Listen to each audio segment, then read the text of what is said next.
कि ब्यूरोक्रेसी जो आए मर्जी वो कर रही है, ब्यूरोक्रेसी ही सरकार चला रही है। और मुख्यमंत्री जी को तो हेलीकॉप्टर और हवाई जहाज, उसमें वो सुबह नाश्ता करके बैठते हैं, या तो कोई मंदिर में दर्शन करेंगे कार्यक्रम नहीं हुआ तो, या फिर किसी के बैठने चले गए, शाम को वापस आ जाएंगे आराम से। जो काम करना है वो ब्यूरोक्रेसी कर रही है।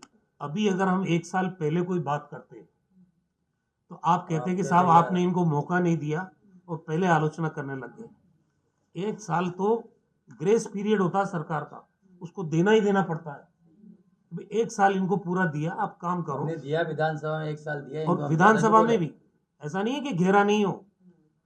अब आज की तारीख में मैं ये कहता हूँ, साल भर पूरा हो गया, जश्न जब मना रहे हैं तो हमारा अधिकार बनता कि नहीं पूछने का। अभी जयपुर में भी हमने धरना दिया, पूरे राजस्थान में प्रेस कॉन्फ्रेंस हो रही है। आगे आप देख लेना, कांग्रेस खामोश बैठने वाली नहीं है। हम अगर सत्ता में नहीं है तो हमारे भी सहयोगी दल के साथ 71 एमएलए जीते थे। और भारतीय जनता पार्टी को कोई गुमान नहीं होना चाहिए, ये लोकतंत्र है। एक जमाने में इनके भी संसद में 2 ही थे, तो जो 2 से कंप्लीट मेजोरिटी पे जा सकते हैं वो वापस 2 पे भी आ सकते हैं। ये लोकतंत्र है, जनता का काम करेंगे नहीं तो फिर इनको कोई बख्शने वाला नहीं है। अब ये देखो आप, ये आपके ये ऊर्जा मंत्री जी की कल ही किसी प्रेस वाले नहीं भेजी मेरे को, उधर अनीता बघेल जी कह रही है ब्यूरोक्रेसी काम नहीं कर रही है, उधर बेगू वाले विधायक कह रहे हैं ब्यूरोक्रेसी काम नहीं कर रही है। आप मेरे को बताओ, राजस्थान में 1 साल में इस सरकार का मैसेज क्या है? कौन सरकार चला रहा है?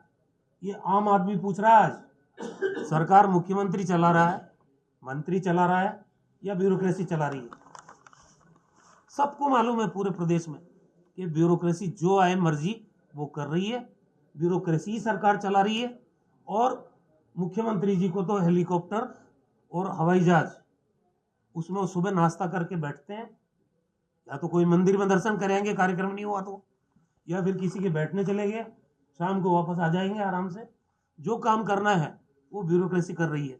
तो इसीलिए 50% जो मैनिफेस्टो से 50% वादे 1 साल में पूरे। एक बात बताइए मेरे को, मेरी चुनौती है, आप अपना मैनिफेस्टो लेके बैठ जाइए और वो 50% वादे जो आपने पूरे किए, ऐसा कहने से काम नहीं चलेगा। मैं आज कह दूं कि 50% वादे पूरे हो गए, नाम बताओ ना भाई। जनता पूछ रही है तो पब्लिक, ये ट्रांसपेरेंसी रखनी पड़ेगी पब्लिक लाइफ में। आप अगर 50% वादे पूरे कर दिए तो 50% लिखो। एमओयू करने से वादा पूरा नहीं होता है। आप घोषणा कर दो, उससे वादा पूरा नहीं होता। जमीन पे क्या उतरा है भाई? फेज मैनर में, जैसे मैंने आपको कहा कि हमारे यहाँ मॉनिटरिंग होती थी कि आपने पहले साल में उपलब्धियां क्या है। उपलब्धियों का मतलब शुरुआत नहीं है।